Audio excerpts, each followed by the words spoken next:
At Quite the Thing Media, we aim to bring you the best podcasts produced by independent creators, made without constraints. Hey everybody, this is Kay from the F My Work Life podcast. Join Podcast Father on this journey, sharing great things all sorts of creators are doing. He's the indie podcaster. You've been searching for a podcast. Want to know about some great artists? You've come to the right place. Indie Podcaster with your host, the Podcast Father.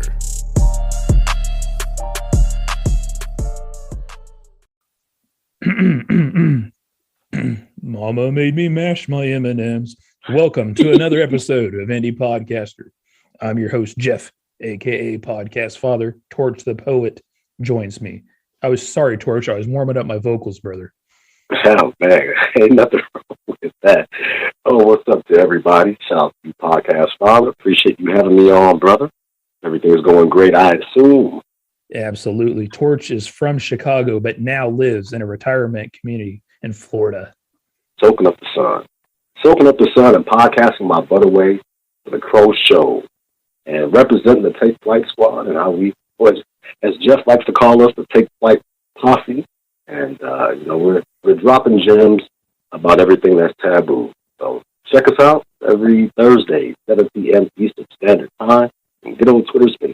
How is it going from Chicago to that retirement community in Florida, Torch? It is a breath of fresh air because there are no gunshots and I can wear any colors I want. Literally. And the weather's a little bit better than the Windy City, I assume.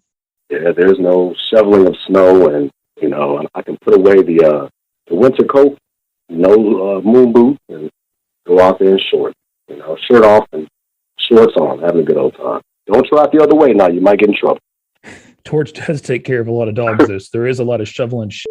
He may not be shoveling snow, but the size of dogs you take care of down there has to be a massive amount of dog shit. Yeah, especially if they buy my canine cuisine at the pet shop. Oh yes.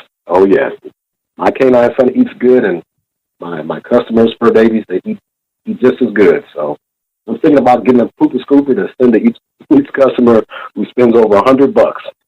It'd have to be like a backhoe, man. One of them things you actually drive around and pick up that shit.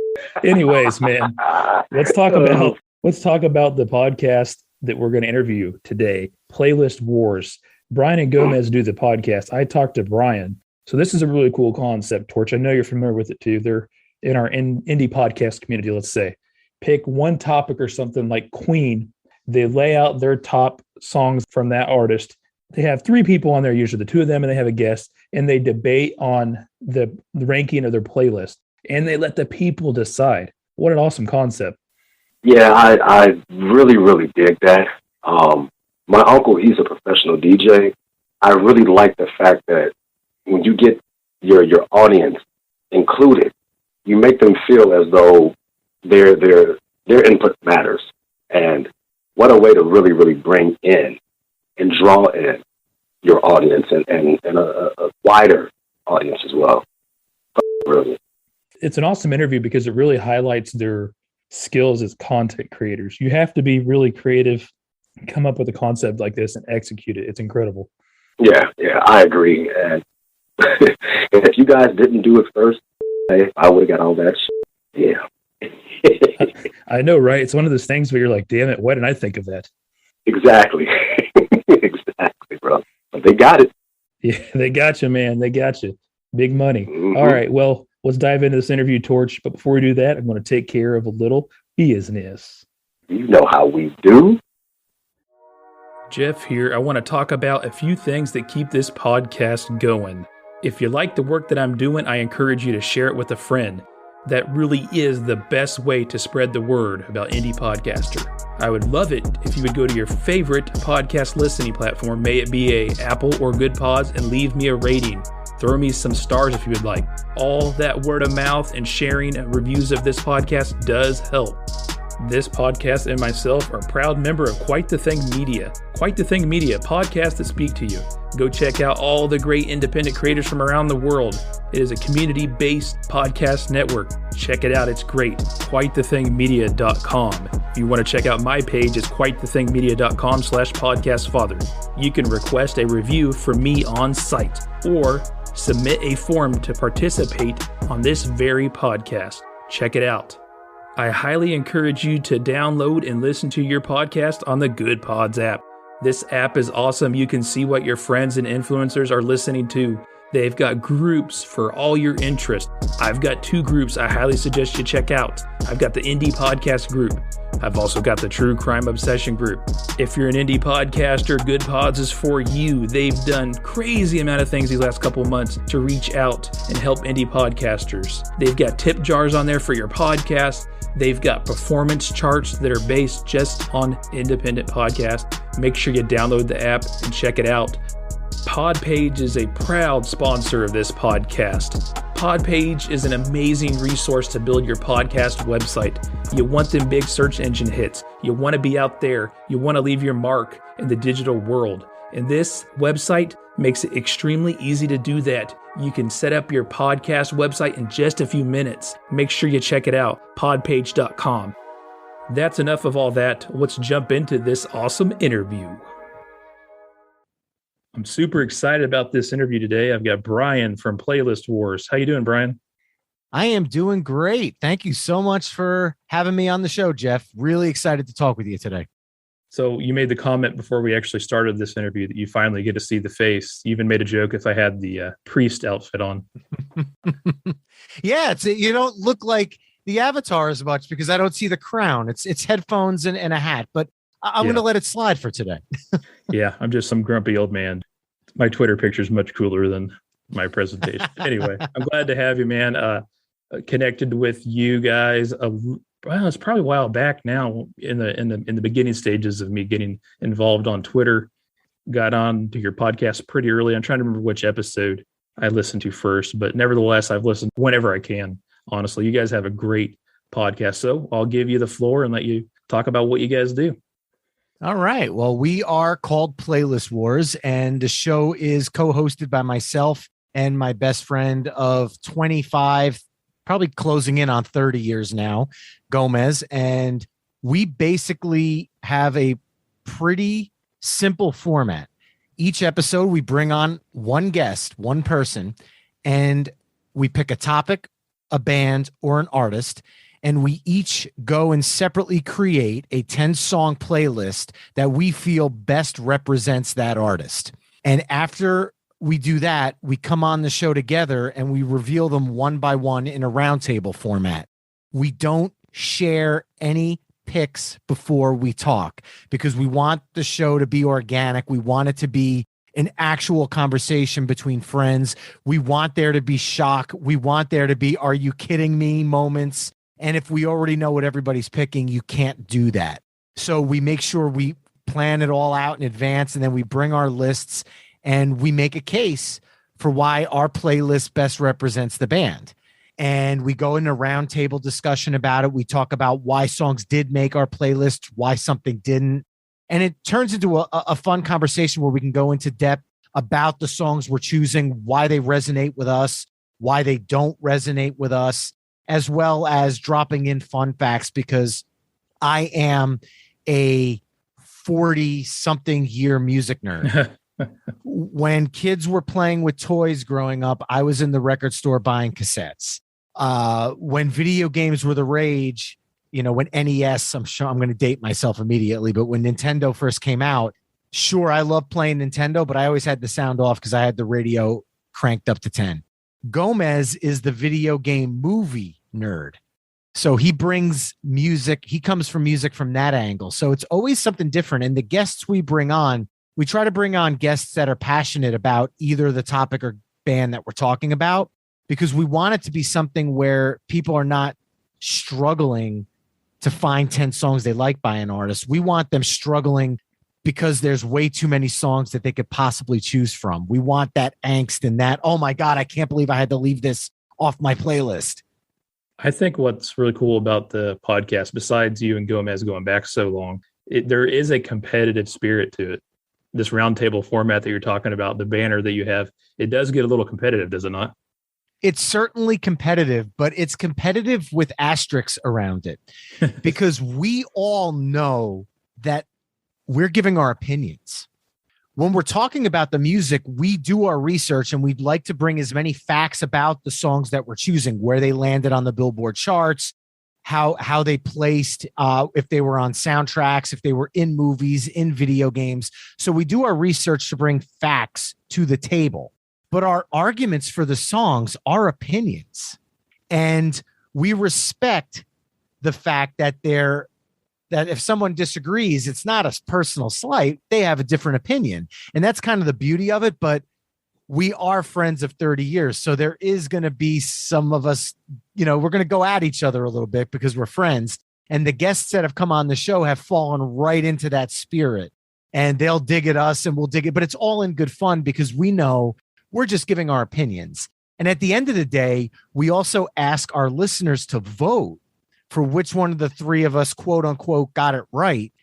And that is the playlisters, as we call them so lovingly on the show. That's their opinion of our opinion. So basically, we all understand that there is a game format that kind of ties everything together. But at the end of the day, this is our discussion, having fun, talking music, and celebrating the bands, artists, and topics that we're doing on the episode. But we're ex-sports guys. Gomez and I played football in high school. There's the competitive edge that we have. We talk trash off air all the time. We're texting each other like, looks like you're going down in votes. Sucks to be you, just kind of going back and forth and kind of keeping that little edge going. Yeah, I remember listening to my first episode of Playlist Wars. The first thing you both asked is like, who won? I remember that. Then there wasn't going to be there wasn't going to be a right answer regardless on that one. But no, that's a lot of the times there isn't. Yeah, for sure. I mean, it's all opinionated anyway, but you guys are definitely having fun with it, I guess is my point. Talk to us more about you and Gomez, man. You want to have to get real personal if you don't want to, but talk to us about that relationship and then also your guys' relationship with music that make you love it so much.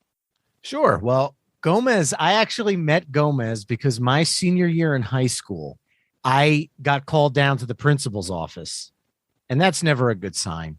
You're always going, what I do now? So you go down and they said, we want you to show a student around for the day. He's going to be starting as a freshman next year. So he's going to mirror you for the day for your classes, and you're going to tell him all about the school. Turns out that Gomez was my buddy for the day. Awesome. And the following year, I went off to college. And when I was home for the summer, I happened to be out with some of my friends. And because I played football with these guys and he was now on the football team, through friends that graduated a year after me, 2 years after me, he started becoming part of the circle that I hung out with. And then him and I started hanging out, and we've been hanging out ever since. At one point, when I was at my largest, I was well over 315 pounds, still playing football.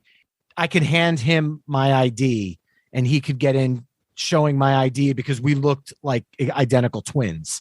And not that we ever did that, though.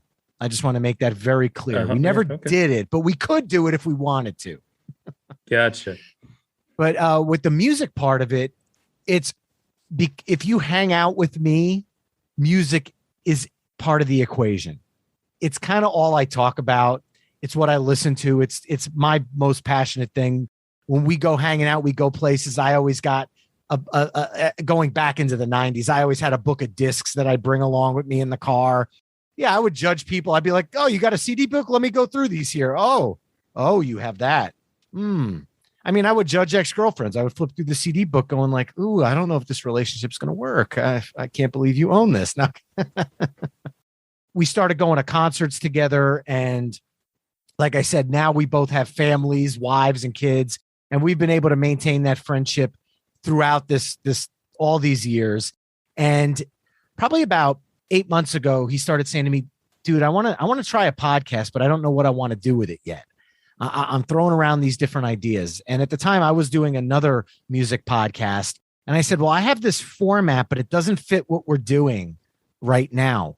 So let me tell you the idea. And then you tell me if this is kind of what you had in mind. And I laid out Playlist Wars. And before I could even finish it, he goes, dude, that's absolutely perfect. Let's do it. I'm in. Let's start recording. And we started putting out feelers to our friends and podcasting friends saying, hey, can you help us get a couple episodes going here? And they were more than happy to do it. And we launched with 3 episodes back in March. And ever since launching, it's just been a whirlwind ever since, because we started connecting with all these amazing other podcasters on social media and doing crossover episodes and discussions with different people. And we couldn't imagine a better first 20 episode run than what we've had so far. For me, man, I can remember a lot of the music that my dad used to listen to, and that had a pretty big influence on me, I would say. How about you? 100%. My parents on Friday night would turn the TV off and turn the record player on. And that's how I got my musical education. As a 3-year-old, I had a little vinyl record player, a kid's version with a little plastic needle that had a little light bar on the front of it. I think it was made by Fisher-Price. And I would put my Chipmunks records on it or my Muppet movie soundtrack on it, and I'd listen to that. And every now and then my parents would catch me trying to sneak like the Boston self-titled album or the Cars self-titled and play it on that one. And my father would be like, no, not on the kids player. If you're going to listen to the Cars, we're going on to my stereo. And and that's when he would start playing me albums like Huey Lewis and the News and the Cars and Black Sabbath and Led Zeppelin. And anytime I asked about a band, if he had it, he'd pull it out and play it and kind of introduce me to them. So my musical education is very much from them. What about other things, musically speaking, growing up? I see an instrument behind you. Oh, that is my acoustic guitar. I've been doing solo acoustic music as well as playing in Colburn and Company, which is my acoustic-based cover band since 2008. I've got 4 full-length albums and 1 EP that are up on iTunes and Spotify and the like. All original music that I've recorded all on my own from my background. And Colburn and Company, basically we play wineries and different events across New Jersey, doing all acoustic renditions of popular music. So not necessarily songs that are acoustic normally, but we make them acoustic. So a song like Don't You Forget About Me from Simple Minds, which was in the Breakfast Club, we rearranged that acoustically with piano, violin, acoustic guitar, and 3 vocalists, and we rearrange it and play it that way. So behind me is my Taylor Koa acoustic guitar that I got last year during COVID because I needed a little pick-me-up during all the quarantining. And I felt like that was a well-thought-out, well-rounded idea. It's a nice one. So were you one of those band camp kids when you were younger? Or? No, I actually played sports, and I would leave my sports/jock friends, and I would go hang out with the musicians/burner friends because they all played music. So I kind of crossed over both kind of cliques, if you'd call it, in high school, because I would play football and I had a lot of great friends that I played sports with, but none of them played instruments. So in order for me at the time, I started on bass to be able to jam and play music with people. I went and hung out with the people that played music, which was a totally different crowd. And I was the quote unquote outsider in that crowd, but I still was able to, because of as soon as they talked to me for 5 minutes and they heard my passion about music, they knew I was cool to fit in there as well. So it was kind of that, I was kind of seesawing between the two. Heck, now you make your own band camp, huh? It's awesome. Yeah, exactly. That's really cool. So what about Gomez? It's kind of the same thing. Gomez does not play any instruments, although he kicks ass at Guitar Hero and stuff like that when it comes to video games. He could shred a song in Guitar Hero, and then I'll be like, well, dude, here, I'll hand him my guitar, and he'll just stare at me and be like, screw you, buddy. But he can click those buttons faster than you could ever imagine, though. Oh, yeah. That's cool. I remember when that game was big. A little bit older than the normal crowd playing it, but well, you as well, but no, that's exactly. Awesome. Yeah. So I'll be honest with you. When I first really, I started some audio stuff on the internet in 2005, never been big into music per se, in the sense of talking about music on a platform like you do. Obviously, music is a huge part of our lives, and it's when you really think about it, it's everywhere. It's in everything, movies, etc. So I don't want to say it's not been a big part of my life, because it's been a big part of everyone's, but I just haven't talked about it on the platform like you. You said you had another podcast before, but going back and thinking about the music part of it, and I'm going to go ahead and guess radio would play a big part into it, as it did myself, because I've done that. But is there a musical or even maybe a radio personality that was a huge influence to you? Of course. I worked in radio at the start of my career for the first 5 years of my career before transitioning into corporate broadcasting. So being in radio, I listened to countless radio programs, obviously Howard Stern, Opie and Anthony, Ron and Fez, Loveline with Dr. Drew at the time and Adam Carolla. And they would always bring on musician guests, and I'd listen to the interviews and I'd learn more about the music, as well as at my former job would run radio tours, which means I would board op radio tours for artists that would come in, and they would go on stations across the country on 10-minute blocks. So I would work the sound for that, connecting with the radio station, making sure they could hear the guest. And I would get to listen to interviews over and over again, sometimes with the same person, listening how stations across the country would interview that same person. And you'd get a feel for, wow, a station down in the South is asking about this, but stations in California are asking about this. And then all the stations across the country are focused on this. So it kind of gave me the background as to what made for good interviews. I could look at the musicians and see what questions would get under their skin, what questions would really hype them up, and what questions would kind of be the ones where they could just close their eyes and kind of just repeat the statement that they've said 5,000 times over and over again. And when I went into podcasting, I wanted to kind of make it something where it was something different than that. So any interview I've ever done, my goal is to get the interviewer to legitimately look me in the eye, even if it's virtually, and say, wow, that's an awesome question. Because I don't want to ask the same things. I don't want to repeat the same 10 questions that are asked of them day in and day out, because then you're going to get the generic answers that they've rattled off so many times that you get no takeaways from it. So to be able to go in and really go in depth, and if you're a fan of a band and you could say, hey, look, I know you got this single dropping and we're going to talk about that, but I want to go back to your album from 1996, and track 7 was this song called blah, blah, blah. And you never released it as a single, but that song resonated with me so much. Can you talk about that song? Sometimes it blows their mind because that's a deep album cut. That's a song that they have, in one instance wanted to work into the set list again, but was kind of waiting for some kind of reason to do it. And they said, well, now that you've asked, now I have an excuse to talk to the other guys and try to work that into the playlist, into our set lists. With Playlist Wars, we have brought on guests from 2 famous bands. We had Rob Felicetti, who's the bass player of Bowling for Soup, which is the pop punk band best well known for 1985.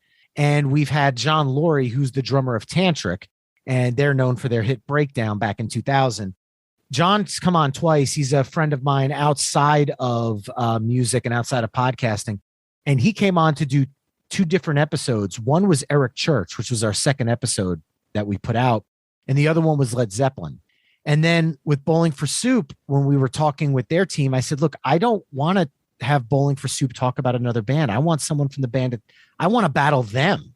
And that went over so well with the playlisters and listeners out there that we're looking to, in the fall and in the winter, start bringing on more bands and more guests to kind of dive into their catalog and look at their music through that kind of a lens, having the artist who wrote the songs pare down their life's work into 10 songs and then go up against 2 fans of that band who were coming from 2 totally different places. It was actually kind of a fascinating case study in and of itself, doing the Rob Felicetti episode, because we're coming at these songs as a listener, and he's coming at those songs as someone who plays them, as well as with some of the newer songs, writes them as well. So there's kind of a personal pride and ego attached to it. And I don't mean ego in a negative way. I mean ego as in it's your art, it's your work. And then we're coming at the songs from purely the outside looking in. So it made a very fascinating conversation, that one. I don't have quite the great radio voice that you do, but working in radio for a few years, it can definitely be a grind. But I learned a lot of valuable things just about outreach and people and things like that. But it can be a grind, though. You could say that. And I don't even know if grind does it justice, because my first shift was Monday through Friday, which was very exciting because that was during the week. But it was 2:30 in the morning till 9:30 in the morning. Then I got promoted, quote marks in the air, to Wednesdays through Sundays, 4 p.m. to midnight. And then when I left the network I was at and went on to an actual radio program to do the technical production for it, it became 3:30 to 11:30. I did not see a 9-to-5 job until about 2005. I was always sleep deprived. I was always burning the midnight oil. I always had 4 Red Bulls in hand. And as much as I loved every second of being in radio, having to sometimes have shifts change on a dime and go from 4 to midnight, but then have to be back at 8 a.m. the next morning because somebody called out and you can't have the station go off the air. It can take a toll. And the beauty of corporate is it's a little different, especially when you have a wife and kids. Having a set schedule really does help us be able to be present in at least in my case, in my daughter's lives. Oh, for sure. But I'm glad I'm not the only person that thought that. It was enjoyable in many ways, but completely, utterly exhausting in others, for sure. I'm proud to announce that the podcast father, myself, Jeff, and Podpage are teaming up for this sponsorship. Podpage is great, guys. Like I was telling you earlier, it is so critical to have an actual podcast website. I know the link trees are used a lot, but you need an actual website. You need something that's going to show up in Google. You need something that's going to show some hits, a trail that will lead to your podcast. And there's not a better way to do it than Podpage. You can build a beautiful podcast website in 5 minutes. Automatically create a listener-friendly podcast site from your RSS feed. Customize the design to create a professional look you'll be proud of in just a few clicks. There is no coding or technical knowledge necessary. There's a free trial to give this a shot, and there's different packages ranging from free to all the goods and gadgets, but still at affordable prices. Podpage is big supporters of indie podcasts, so make sure you support them also. Go on podpage.com and get your podcast website set up. With that being said, we will roll into this segment sponsored by Podpage, where we will play a trailer from a different indie podcast every episode. I hope you enjoy it and give them a listen after you're done listening to my show. Then afterwards, we'll jump back into the interview. It's Steve Platt from the Know It Some podcast, where each week we interview a new and interesting guest to see if we can learn something. So far, we've interviewed Team USA flag bearer Eddie Alvarez, who just became the 3rd American to medal in both a summer and winter Olympic sport. We've also interviewed the world's first YouTube celebrity and even the guy that designs the custom cleats and sneakers for all your favorite athletes. You never know who we'll interview next. We're just over 20 episodes in, so check us out, see if you can learn something, because while no one likes a know-it-all, it's always good to know it some.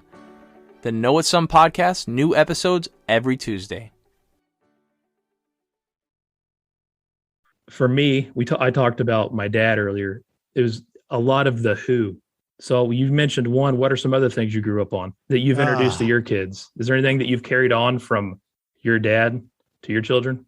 Music-wise, of course. Let me think here. First and foremost, my kids know the Cars self-titled album because that's my favorite album of all time.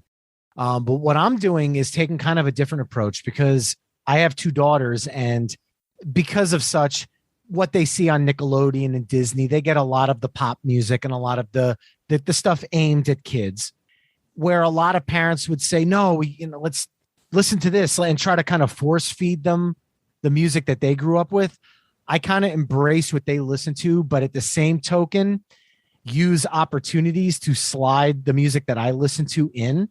So my daughter came home one day after school talking about a song that her friends were talking about, Africa, which was Weezer. And she said, Dad, have you ever heard this song? And obviously I said, of course. I said, but did you know that that's not a Weezer song? And she's really? So I pulled out Toto's Africa and I played it for her. And I said, but because you like this song by Weezer, it's good, but let me show you something else. And I started playing for her Buddy Holly and Perfect Situation and Hash Pipe. And now she's a big Weezer fan because of kind of taking what she listens to and kind of embracing it and finding common ground. So one artist that we both genuinely like, at least for the last album, Miley Cyrus's last album, Plastic Hearts, was absolutely fantastic. Now, as a 40-something-year-old guy, a lot of people might raise their eyebrow and go, Miley Cyrus, really? But she put out a fantastic pop/rock album, bringing on guests like Billy Idol and everything else. They're well-written songs. They're catchy. They're well-produced. And a good song is a good song. I could care less who wrote it, who sang it. I don't care about what happens on TMZ. I don't care about what they said on Twitter. I don't care about any of that stuff. I'm listening to the song, and a good song is a good song. It doesn't matter who it is. I don't care what the stigma is behind it. All that noise goes out the window. If a good song resonates with me, I love it for what it is. Perfect segue to my next question. Not that I have anything planned, but the great thing about music is that, like I said earlier, and it also matches with your podcast because it's about music, it can really reach out to anybody, any type of person, any type of situation. So with that being said, when you're making a podcast like yours, if done right, it can appeal to anybody musically interested that listens to podcasts. If you had to say there was one type of person, the demographic you were reaching out to the most, who would it be? I think Playlist Wars is created for those people who, I don't want to say are obsessed with music, because that word might be too strong or too heavy-handed, but people that are invigorated by music, that music brings them the most joy in life, to the point that we were the people that when we bought albums growing up, I'm going to date myself again, but cassette tapes. When I would buy a cassette and I'd put it in my tape deck and hit play, I'd unfold that J card and I'd be reading those liner notes and reading the lyrics as I'm listening, and I'd be taking the album in. And it was an experience. Every time I got a new cassette and then CD, put the CD and you're flipping through the book. And our show resonates with the people that lived that way, that have album covers framed on their wall, because album art is an art of itself as well.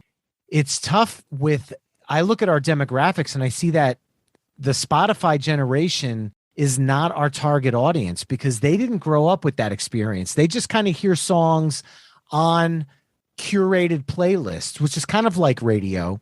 But at the end of the day, if they like it, they just add it to one of their own stations or one of their own playlists. They're not going out and consuming as much music as my generation did growing up, which is why I've been such a huge supporter of the vinyl resurgence, because it's allowing this generation who grew up with Napster, iTunes, and Spotify to actually go out and purchase physical, tangible items and kind of get that feeling of putting a record down and dropping a needle on it. And you're so much more connected with the music that you physically own. You physically can hold. And you hold it, and it's a piece of art. These artists and these bands created this. And this is sometimes it's very easy to dismiss when you're streaming. And streaming has so many positives, but to me, becoming a rabid fan, when you own the stuff and you kind of connect with it that way, it just brings it to a whole other level. And the people that listen to Playlist Wars are the people that want to hear a little bit more about the songs they like, want to hear people talking about the songs they like, and want to feel like they're part of the conversation. Gomez and I had a hard time calling people listeners at the beginning of the show because Playlist Wars is a two-way conversation. We're talking with our guest, but the three of us are also talking with the audience. The voting is them talking back to us, as well as chiming in on our website and on our social feeds with their 10 picks. And Gomez and I'll hop into the social media and start connecting with them and discussing things that way. because they're part of that conversation. We can't have 20 people on the show because the show would last 16 hours. So we bring one guest on, but then we open that conversation to those who are listening, and we have that interaction with them after the episode airs, because that's part of that conversation. And it really has opened up our minds to songs that I might not have chosen. We've done episodes where people have said, how can you not include this song? And I'll say, well, I'm not a fan of it. And they'll send me, they'll tweet this like kind of diatribe over why I should reconsider and give it another listen. And anytime someone does that, I will stop what I'm doing and go give the song a listen. And it's opened my eyes to songs that I might have been closed-minded to prior to that discussion. And that's a beautiful thing. And I hope the people that are listening to the show are taking that away from our discussions about the songs. You brought up digital, like Spotify streaming. One thing that I've kind of realized is that when this has kind of gotten larger, it's taken away from the appreciation of the overall body of an artist's work. So you might actually get your ears to listen to some more songs, like overall songs. But one thing I've realized is it really does take away from kind of knowing and listening to the whole body of work that an artist may have done. 100%.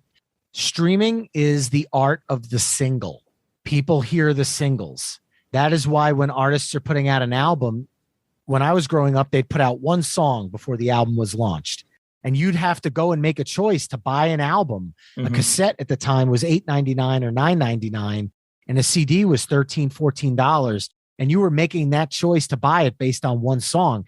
Now with streaming, people are creating the hits for the artist. So from a discovery standpoint, it's fantastic for the artist, because the artist can see which songs are resonating that maybe the label isn't pushing.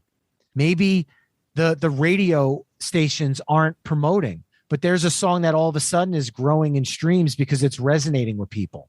The thing that streaming doesn't do is really embrace the album format. And a lot of the artists I listen to, sure, they put out singles, but they're part of a larger body of work. And sometimes when you listen to a song, it does not give you a proper representation of that album. And when you hear it within the body of the album, it's a completely different experience.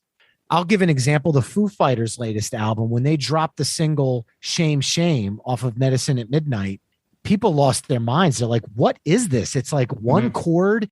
It's got a dancey beat to it. This doesn't make sense. They're leading the album off with this. And I sat back and said, wait, listen to the album. It might make more sense. And the day it came out, I went and bought the CD and I listened to it. And it most certainly makes more sense in the entire album listen. So much so that I actually appreciated the song more after hearing it within the body of work that is the whole album. There's an example that kind of I'm thinking of off the top of my head too. Big Tom Petty fan, Tom Petty and the Heartbreakers. Nice. My favorite. If I went off of just streaming the old Tom Petty and the Heartbreakers song, I may not have really got to appreciate the value that Tom Petty brought to the table then when he went solo. I'm no music guru, so you can correct me if I'm wrong here. The CD was Wildflowers? Yeah. That was a big transformation from what he was doing before, right? Then to that. Different kind of music, had a couple of really big hits in it. But from a streaming standpoint, I can see where that would be an example of something that could slip between the cracks and maybe you wouldn't appreciate the musical genius that somebody like him is. I mean, Tom Petty is probably my favorite songwriter of all time. We had an episode on Tom Petty, a very popular one of ours with Ben Montgomery from the Records Visited podcast. And that one was, I spent more time hemming and hawing over that playlist than any other one. Hours where I would go and put a song in and I feel guilty, actual tangible guilt over a song. Right. But when you think of an album like Wildflowers, which is my favorite Tom Petty album, you think about the hits on it, which is You Wreck Me and You Don't Know How It Feels. Those were the radio hits. But then you open the album with this beautiful acoustic ballad, Wildflowers. Mm-hmm. And then later on in the album, you have this grungy 90s alternative rock song like Honeybee, or you have this really slow kind of 70s groover, It's Good to Be King. That is an experience. And the way that album was produced with Rick Rubin was so smart, because it took all the elements of Tom Petty's career up until that point, and where he was evolving naturally as a human being and an artist, and brought them all together and made a fantastic statement. And that album is just gorgeous from start to finish. And then I even went out and bought the super deluxe special extra extended deluxe version that they put out called Wildflowers, All the Rest. It's a 5 CD version with alternate outtakes, live cuts, songs that didn't make the album. And listening to those 5 CDs, it just made that album even more so my favorite, because you kind of hear where the songs came from and where they went when they played them live. And you kind of get this, it tells such an amazing story. And anybody who is like, I love Tom Petty, but all I own is the greatest hits, because the greatest hits is Tom Petty's biggest selling album of all time. Rightfully so. There's not a bad song on it. And they say to me, where do I go from here? I say Wildflowers. And they go, but none of the songs from greatest hits. I said, yes, exactly right. None of the songs from greatest hits are on Wildflowers. And that's why you need to start there. It's a palate cleanser. Then you go back and you experience the other albums. And that really opens your mind to a guy like Tom Petty, because I don't personally feel he's ever put out a bad album. There are some songs that don't resonate with me as much as others, but a guy like Tom Petty was one of the true album artists. He put out singles, but he wrote albums. Make no mistake about it. Sounds like I hit the right spot there, man. It's awesome. So let me ask you this. You talked about being active with social media. I know we talk a lot on Twitter. Mm-hmm. What are some other podcasts out there that have helped you along the way during your short journey of here with less than 6 months in?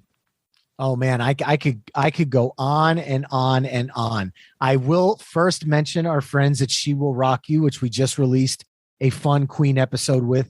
We have an earlier episode with them too. Yep, they're awesome. Yeah, yep. They are amazing people, fantastic podcasters. Really glad that we met them. We've had on Chris Hartman from the Film Exiles, which is a movie-based podcast. We went to high school with him, so that one is a little more personal. But being able to have that connection, that's somebody that you went to high school with that's also in the podcasting game, is really cool. I'm also Twitter friends with Tim McCarthy from 20 Minutes, who does a self-help podcast where he does just fantastic stories about mental health and advocating for mental health, but he does it with humor kind of thrown into the mix. So it's not a heavy-handed show. And he does interviews with people, and it's all centered around mental health. And it's a fascinating listen. We've also connected with so many different music podcasts. X Radio X does a fantastic fun. They're radio guys like I was. So theirs is based in radio. The Itch Rock Radio and podcast. Records Revisited, like I mentioned before. Our friend Lauren Carey at the Beard Owl podcast. We go back and forth on Twitter all the time. She's an absolute treasure.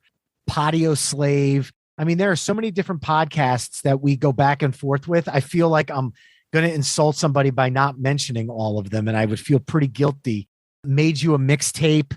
Just so many awesome people, well disguised, on the fly. I could go on. I could spend the rest of the hour mentioning the podcasts and podcasters that we've connected with via Twitter. And they are all incredible people. They are genuine. They're authentic. When they listen to a show, they'll actually send us like tangible feedback that we could use. If something good sounded great, if something didn't sound good, if there was an issue with something, there's like a community there. And I understand that there's a lot of people on Twitter that will blindly retweet things, but we go in and we try to retweet and kind of put something like the way when you retweet stuff, you'll sit there and say, here's what I thought of the episode. And you'll kind of put something behind it as well. And you'll talk about, you put reviews out there. and what you're doing for podcasters, it's kind of happening with a lot of the ones that we've connected with, where we're genuinely trying to help each other out, because at the end of the day, this isn't a competition. This is a community. This is a very large community, and it's better when you do it in force like this. It's funny that you say that, Brian, because earlier you were saying you and Gomez hung out in the same group in high school. Well, you really think about it, you and I are in the same boat now, but It's social media. We're in the same circle of people. And for me, when I started out and when I got into it, I started seeing all these great things that creators were doing. And I wanted to try to do something meaningful. There's Podern Family, all that shit. And there's nothing wrong with it. But like you just said, I wanted to do something more than just retweet. I wanted to put all of us together and help all of us network with each other, bounce ideas off of each other, and grow together, and meaningful sharing of content and things like that. That's what I've tried to do, because there's a lot of sharing of content that is completely meaningless. And I'm not trying to be a jerk about it. No. It's brought us together, though. We are in that circle. We are in that community. And you're right. It's awesome. We could all talk all day about all the great people we've connected with. Yeah. And look, we've had some fair share of where we'll get blind DMs saying, hey, will you retweet our latest episode? They've never even introduced themselves to us. We don't go down that road, because I get that all day, every day. I'm sure you do, but I don't want to have we don't want to the people that follow us, they're looking for music content. Yep. And when we post outside of music, we have to have a good reason, because they are music fanatics, and we know that that's what they're looking for from our content. So we genuinely retweet a lot of music-based podcasts, but if there's a podcasting friend of ours that does an episode that resonate with us, that has nothing to do with music, we're still going to promote that and try to help them out, because we're friends with them. And that's where the connection lies. But for someone to just message and go, hey, we have a podcast too, it has nothing to do with your audience, can you share it? I don't sometimes know how to even respond with that, because as the show is growing, we're getting some more of those. But the ones that actually reach out to us as human beings and say, hey, Brian and Gomez, we're blank, wanted to introduce ourselves. Let me tell you a little about our show. I love what you guys are doing. And we start actually having a conversation.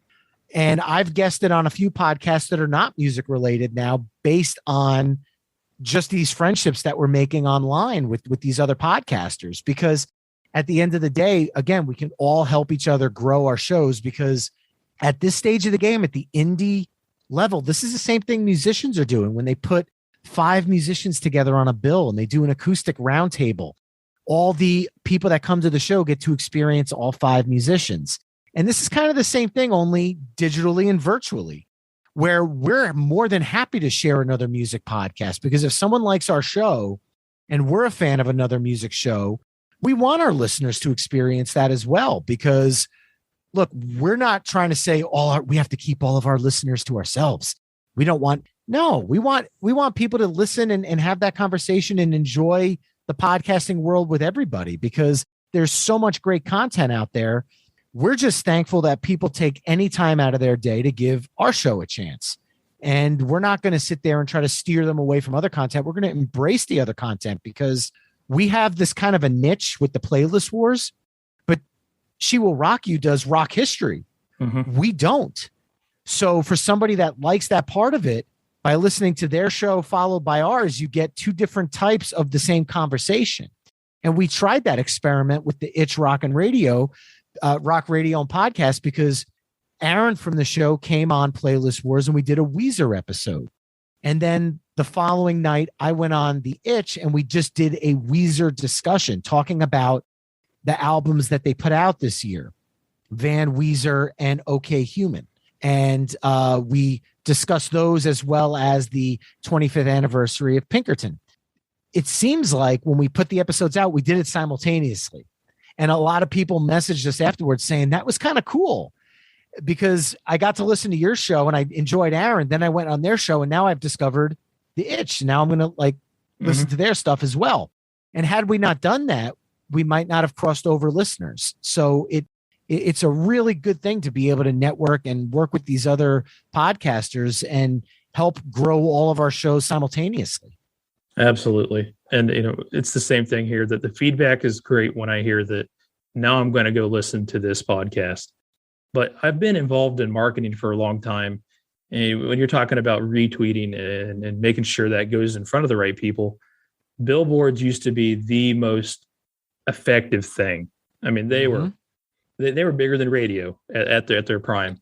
But as you put more and more of them up every year, that's lost value to the point of where it is today. So you guys are reaching out to your the genre of people that you're applying to. What other things are in store for Playlist Wars moving forward? What goals do you have? And is there anything you have up your sleeve? We right now, again, we started in March and we hit the ground running. We were going to do like this soft launch and kind of see how it goes, do an episode every other week. And from the jump, we started seeing our numbers growing and people reaching out to us. And I looked at Gomez and I said, dude, we got a monster here. We got to put our foot down on the pedal on this thing because people are enjoying this. They're getting into the conversation. So we're looking at ways to expand upon that. Maybe doing some live episodes down the road where people can kind of tune in and play along at home. So we're researching different ideas for that. Talking about doing some other live streams with some of the other music podcasters that we've connected with on Twitter. Maybe doing a large roundtable discussion with like 6 or 7 podcasts and doing a charity fundraiser to try to raise some money for a charity. Just kind of do some good things with it because at the end of the day, none of us are at the Joe Rogan level where we're lining our pockets with all the cash that's inflowing from our podcasts. We do it because we love doing it. And that is the pitch that I give to people when they say, well, why should I listen to an indie podcaster versus the top podcasts on Spotify or Apple iTunes? And I said, well, there are fantastic podcasts at the top of the charts. A lot of NPR stuff is brilliant. Terry Gross, all these great interviews, fantastic stuff. Some of them, though, some of the more popular ones, and I don't want to talk bad about it, but the passion isn't the same. And some of them can kind of feel like they're on autopilot. And I don't want to say any name specifically because I don't want to talk bad about. Yeah. If you've made it to that level, they're obviously doing something that we haven't done to the point yet to get there. Indie podcasters bring such a passion because we're not, for the most part, getting paid for this. We're spending countless hours of time pouring into these shows, and it's a labor of love. Sometimes you can't manufacture that passion, and hearing it in some of these shows that we listen to and what we try to bring to Playlist Wars each week is something that I think is one of the key drivers of indie podcasts when people discover it. And one of the biggest compliments we get or that we've gotten is saying like, man, you guys are just so excited to talk about these topics. You never sound bored. You never sound like you're just kind of going through the motions. And we legitimately are. And we don't ever want to get to a point where we're like, oh, okay, here's my track. But we're never going to get to that point because we're having so much fun doing it. And I really do appreciate all the support that you guys have done for me as well. It's been an awesome interview today, man. Thank you so much for having us. And I can't thank you enough. What you're doing for indie podcasters is truly fantastic. And I hope that those in the community that are listening, if you've never connected with us on social media, please do. We follow back any podcaster that follows us. The only caveat being, please, for the love of God, don't do the I follow you, you follow me back, and then I unfollow you so I can make my numbers look higher. That one is the only one that gets under our skin. Connect with us, talk to us. We will respond. We will talk to any other podcasters. If you have questions on microphones or technical stuff or advice, throw it out on social. There are so many podcasters that are willing and happy to help and grow this community that's been growing here, that you're leading a charge on, that is just absolutely awesome. And we're just thrilled to be a part of it and thankful that people are taking the time to give our little show a chance. Appreciate those kind words. I'll give you a second to talk about where to find your socials and then the podcast. Fantastic. You can find us at playlistwarspodcast.com. That's our main hub. That is where every episode is embedded, along with the links to vote for which of the 3 playlists you like the best. We also take it a step further. We include show notes on there, and we embed the actual playlists that we talked about. So at the end of the episode, if you really want to kind of, oh man, I don't know if I should vote for Brian or Gomez here, you could go and click play and play the music and be like, oh, I see what he did there. All right, I'm going to vote for Gomez this time, or vice versa. I mean, obviously, I'm going to tell you vote Team Brian anytime. But with that being said, we try to put it all on the website as kind of a one-stop shop. You can also comment with your playlists on that site as well.